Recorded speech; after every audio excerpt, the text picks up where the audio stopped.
hope you're having a good day. I'm TR Rose, and I am late to the game. So I hope you've been enjoying my Summer of VHS series that I've been doing here on the channel. It's been really fun to go back through these old tapes that I've held onto for a really long time and revisit some of the old shows and commercial bumpers and commercials for all these things that you may have never seen before. Or if you have, it might have been decades since you last did. But while I was going through my tapes, I came across something really unique.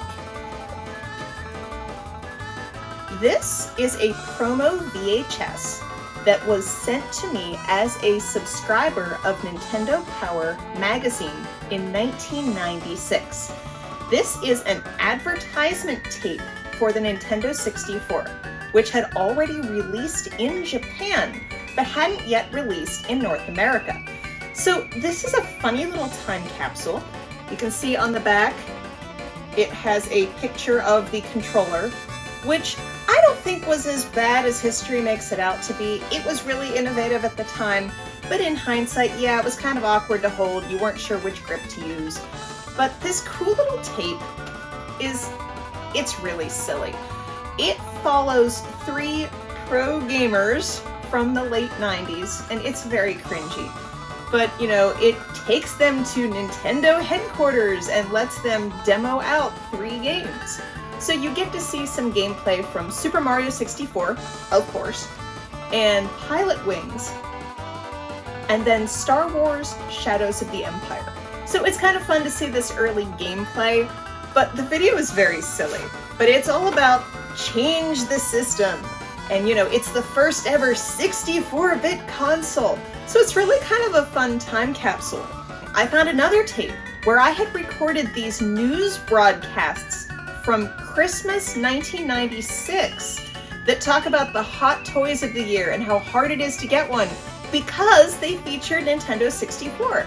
So I hope you'll enjoy this nostalgic look back. It's cringy, I know, but that's part of the fun. So enjoy!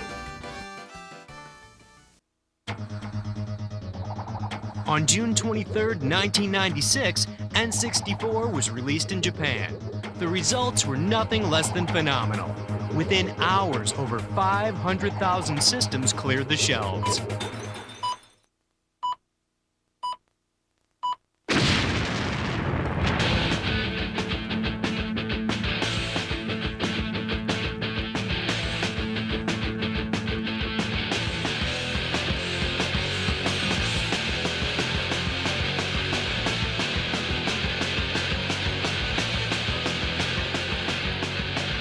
On September 29th, N64 is scheduled for release in North America. The system is about to change. But before it does, we decided to invite 3 of the best gamers in the country to put it to the test. This is N64.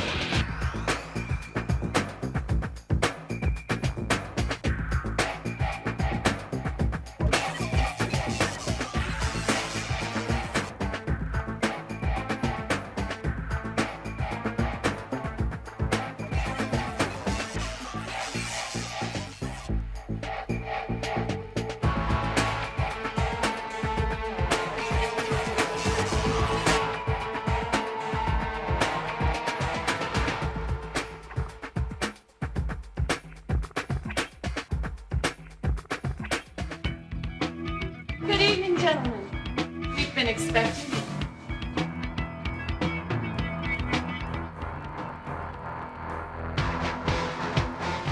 This is it, the power of N64, the driving force in the next generation of video games. With 64-bit technology, you're witness to moves and graphics that no other system can match. 360-degree viewing, 3-dimensional graphic interpretations, anti-aliasing for crisp graphics, and too many other things that are just going to blow your mind.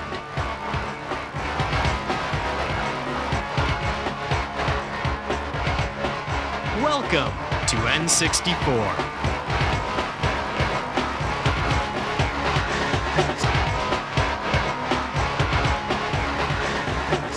Greetings, gentlemen. Your journey begins this way, and from this way we go that way.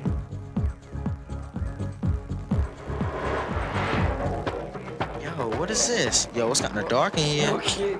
Hey guys, how you doing? So, I understand you're here to find out about the Nintendo 64.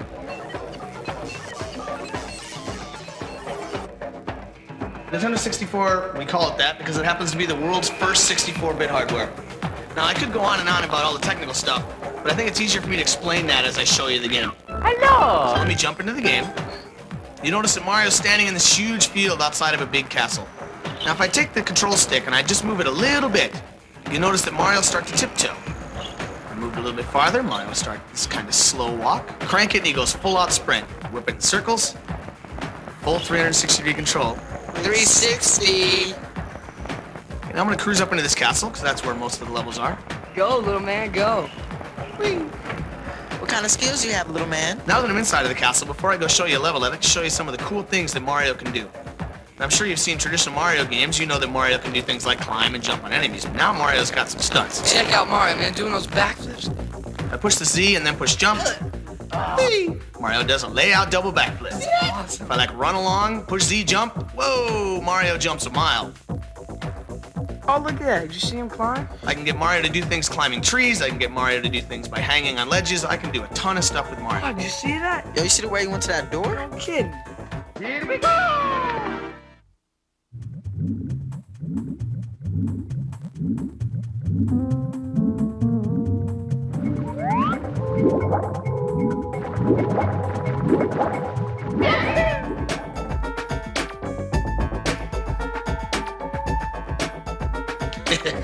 Control stick is cool. It actually allows full 360-degree control. Okay, so I'm gonna cruise along here and jump into this picture. Oops. Hey, how'd you do that? Actually, it was pretty hard. We had a bunch of R&D guys with busted heads. This level's kind of cool because there's swimming levels in the game, there's snow levels, there's other stuff. This level actually involves swimming as well as kind of some traditional platform stuff. However, now it's all happening in a 3D world. That's awesome.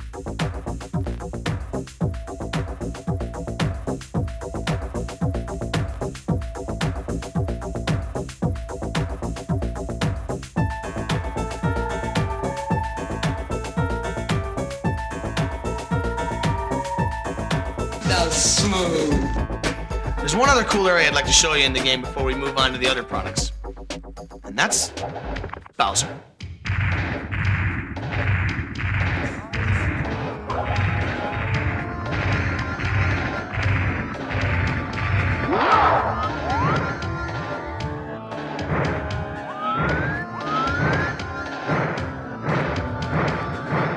So long, okay, Bowser.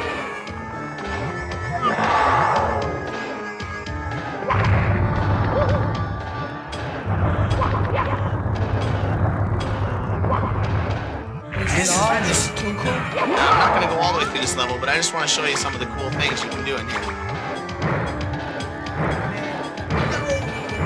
Give him a toss, man. He ain't nothing.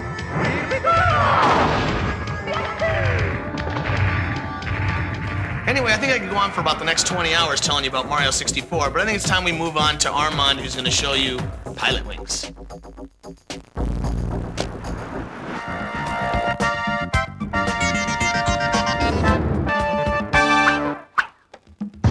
Now that you just finished playing Mario and done a crash course in Technobabble 101, it's time to talk fun.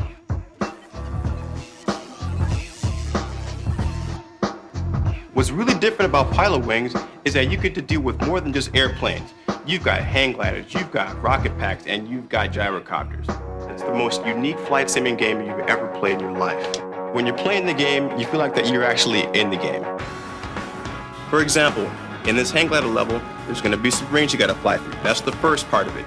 Now you got to be sure that you're making yourself steer really steady because the mountains are in close, okay? Now when you go through all the rings, make sure that you pull the joystick down to swoop your plane upward. Swoop just like that, just like that.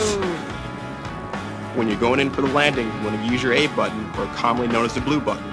Use it to slow down speed if you're going too fast. Come in for the landing, and it's an A+ if you hit it right. Yo, this is unreal.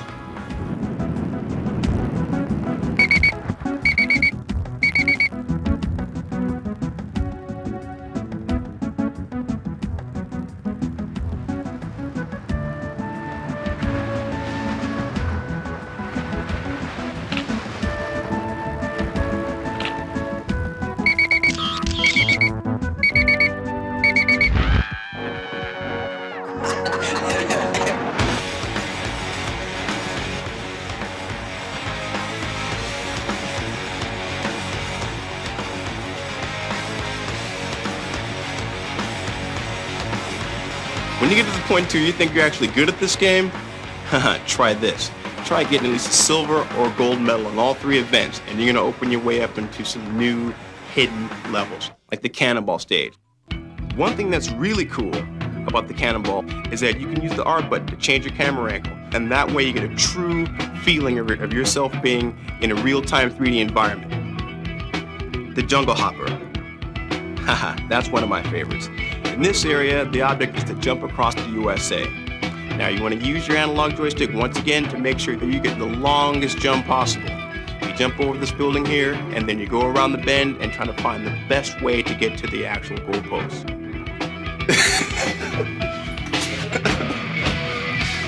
You've still got one more game to play. Shadows of the Empire.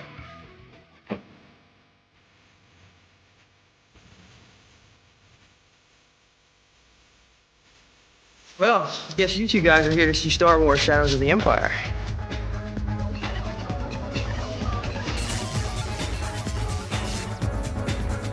I guess I'll cut to the chase and get right to the game, which is my favorite part.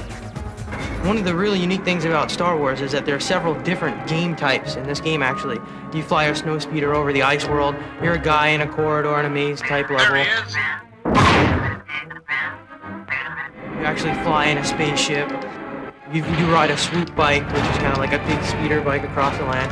And one of the coolest parts in the game that I really like is these big walker guys.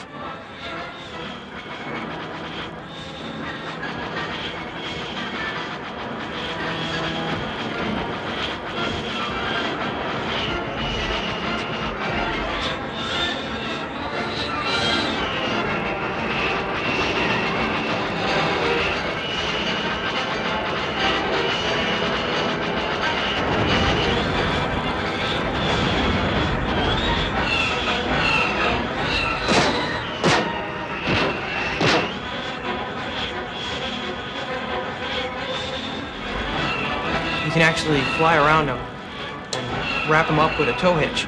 And you can circle them just like in the movie. And then you can trip them up. Love that part.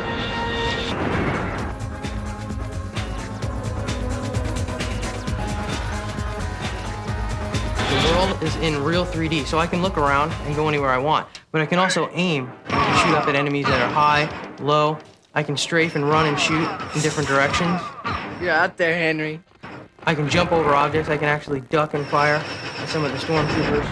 I can get different weapons to fire, the flamethrower to kill these big ice monsters. Okay, this is the flying over the Star Destroyer. And here you actually can zoom in to the cockpit. In every level, there's different views. You can zoom in and out.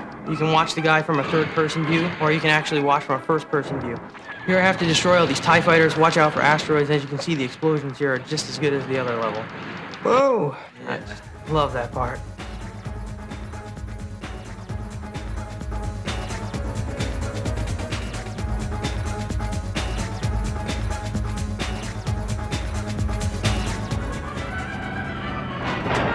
Here's the swoop bike level. See, I'm chasing this gang inside the town. See how fast it gets. I can zoom out and look in a third-person view. See, I can see all the walls. I gotta try and bump them and stop them from getting to loot. I really like how fast this level moves. It's pretty overwhelming at first when you're inside the narrow confines of the town, but you get out later on and you actually get out onto the desert and you go over the Sarlacc pits and you have to do the jumps and go through the canyon.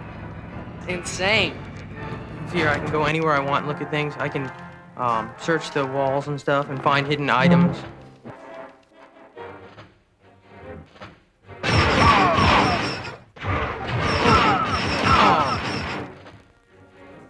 Well, that's just some of Star Wars Shadows of the Empire. Whoa, those are 3 great games. We've only scraped the surface. There's more?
N64 rules. On September 29th, N64 will be released in limited quantities. You know the date, you know the system, you know what to do, you don't want to wait. Change the system.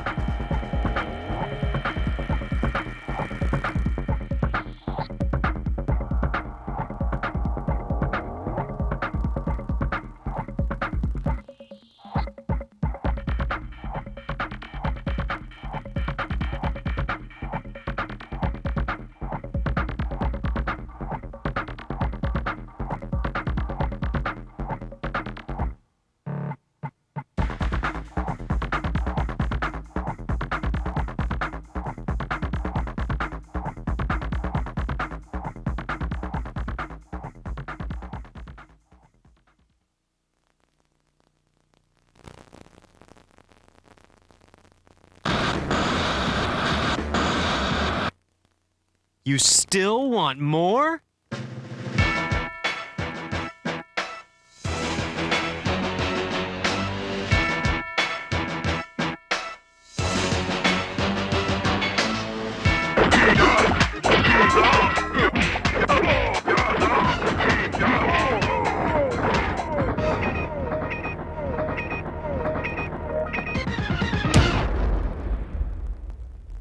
The crazy thing about these news broadcasts, aside from the fact that they are vintage 90s Pittsburgh, is that they feature footage from dedicated toy stores, which don't exist anymore. And the one broadcast mentions collecting sales data from Toys R Us, Kmart, Hills, and Walmart, and only one of those 4 stores is still in business. So even if you aren't necessarily a Nintendo fan, you might enjoy just looking and seeing what a 1996 toy store looks like. There's Legos and Barbies, and Tickle Me Elmo was the big toy of the year. So it's really fun to look back at this, and I hope you'll get as much enjoyment out of it as I did. It may already be too late to find some of the entries on Santa's list. Hard to believe, but you know, every year there is this last-minute scramble for the toy every mother's child hopes to spy under their tree. Well, help is on the way. Consumer advocate Lynn Sawyer and her assistant, Pam Manarelli, have been scrambling themselves to bring you the hottest toys of the season. So get your pencils ready to make notes on your own Christmas list. We begin with what the toy companies themselves are hoping will be the big sellers.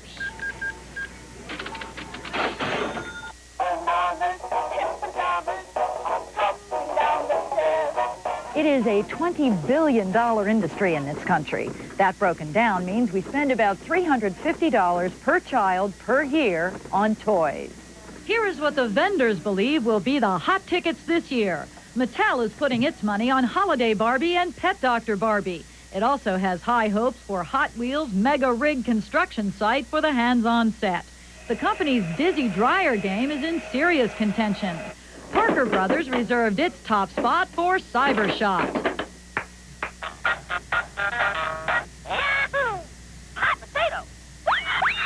Hot Potato and Monkey Madness are among this vendor's favorites. Tickle Me Elmo is Tycho's hot spot, and its Pickin' Chicken is picking up speed. Little Tykes is hoping to lure you in with the Easy Score Arcade. And Fisher-Price is hoping you'll get the picture and buy into its high-tech all-in-one kitchen. One company is hoping you can't let go of its Wild West lockup. And Milton Bradley will give you goosebumps if you can do the penguin shuffle. Orange, red, green. Tiger Electronics is looking for Brain Warp to be its blockbuster. And finally, the video category.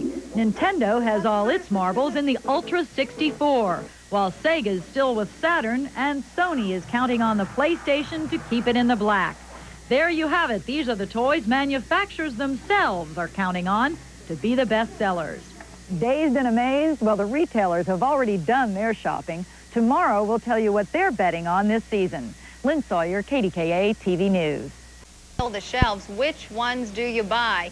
Retailers are betting their bottom lines on a few. Tonight, consumer advocate Lynn Sawyer tells us what store owners expect to be the hot toys of '96.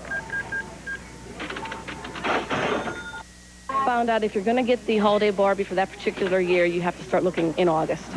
Retailers didn't have to look far for this season's sellout because she's already gone. Someone had just returned it a couple minutes before because the box is broken. And a collector, you can't, the box has to be perfect. She's not the only one expected to sell out this season. Sharing the top spot with Holiday Barbie are her cousins, Twirling Ballerina Barbie and Pet Doctor Barbie. Touch and Crawl Disney Babies, Choosy Baby All Gone, and Baby Wiggles and Giggles at about $19 are in demand. If you can't find those, Tickle Me Elmo or Baby Go Bye-Bye for $23 and Take Care of Me Twins for $32 will likely make your little doll happy. And Melanie's Mall will ensure that she never runs out of places to shop. Most retailers have limited sales of Nintendo Ultra 64 for weeks. This one, even at $200, is hard to come by. Sony's PlayStation, a top 10 last year, is still in demand. Madden 97 made it to the shelves in time for 96 sales. Star Trek, Batman, and Star Wars continue to be big sellers for some kids, but Buzz Lightyear in any shape or form is predicted to be huge this year. The Toy Story hero is building even greater star status since the video came out, which is also tops on the kids' list. The game aisle is for the birds. Pickin' Chickens, Penguin Shuffle, and Cold Turkey are hot, and Hot Potato is just that. Fingernail Fun won the girls' glamour division, and for the whiz kid on your list, the Power Mouse is it. Of course, there are old favorites that keep making the wish list. Power Wheels Jeep is every Wrangler's dream. And what would a Christmas list be without the kitchen? Legos and construction sets are always safe bets. We put this list together after reviewing information provided to us by Toys R Us, Kmart, Hills, and Walmart. Lynn Sawyer, KDKA, TV2 News. They're going to be the big sellers, but what's likely to show up on your child's wish list? Consumer advocate Lynn Sawyer talked with the real toy experts, the kids, and here's the bottom line on what they want. You really were a lucky duck if you got a hold of one of these last year. It sold out and left Santa scrambling. This year, these two are on the experts' hit list, but get your pencils ready because we're going to put it on the line tonight and give you our predictions for this season's sellouts. Holiday Barbie, Pet Doctor Barbie, and Twirling Ballerina Barbie are safe bets for sellouts. Choosy Baby All Gone, Touch and Crawl Disney Babies, and Tickle Me Elmo, Bananas in Pajamas is going to make them all go ape, which brings us to Monkey Madness in the game category. Look for Pickin' Chickens, Cold Turkey, Dizzy Dryer, and Frantic Ants to do well. But Brain Warp, with its wide age appeal, holds our top spot. In the video group, it's another easy guess. Nintendo's new Ultra 64 may already be tough to get, but Sony's PlayStation is still a videophile fave. We're not picking a video game yet because some won't even be released until December. Watch yourself. And last but certainly not least, we expect anything Buzz Lightyear to sell out. The Toy Story hero is enjoying even more popularity since the video release. And if you really need to put all of this into perspective, take a look at poor Jenny here. Jenny sold out last year. She was the hot item. And this year, she's on clearance. Lynn Sawyer, KDKA TV News. By a 3D friend named Mario and a puppet that might just tickle your fancy. I got him! I got him! I got him! Will it actually come to this? Hollywood may exaggerate what parents will go to in finding their child the hot toy, but not by much. The parents will be running from store to store. They'll be telephoning every store trying to find that hot toy, and unfortunately, they probably won't be able to find it. At this time, we're currently sold out of it. Not good news for parents, who seem to be put through the ringer every year searching for the latest hot toy. You're going to have to just keep running from store to store and be lucky enough to catch them when the shipment is received because they're literally gone within hours of receipt of the shipment. Among the toys standing out this year at $199 and $59 to $79 per game, parents don't even flinch in buying the new Nintendo 64. That is, if they can find one. Oh, that's Tickle. Cute, yes. Easy to find, no. Tickle Me Elmo is so hard to find, it's no laughing matter for parents. Other hot toys? Anything to do with Star Wars. As always, Barbie is right up there. And the new Power Ranger is something called Beetleborg. Toy companies must decide in August what the hot toys they'll make for Christmas. The result many times is a shortage because kids suddenly decide another toy is what they must have. But if you are lucky enough to find your special toy, remember, accessories sold separately, batteries not included. Bob Bruce, Channel 11 News. Thanks for tuning in today. I hope you've been enjoying my Summer of VHS. Leave a comment below if you'd rather see more videos from the 80s, from the 90s, or from the 2000s. I've got some of them digitized. I'm working on some more of them. And I've got lots of Pokemon episodes. I don't know why I bought so many blank VHS tapes and recorded so much Pokemon. It was like my first online fandom, so I was really into it at the time. So I've got tons of Pokemon tapes. But I've got a bunch of Mario show tapes from the 90s, and I'm still working on the Hello Kitty tape from the 80s too. So I really hope that you'll keep coming back. Be sure to like, comment, and subscribe so you don't miss any. And most importantly, I hope you had fun today.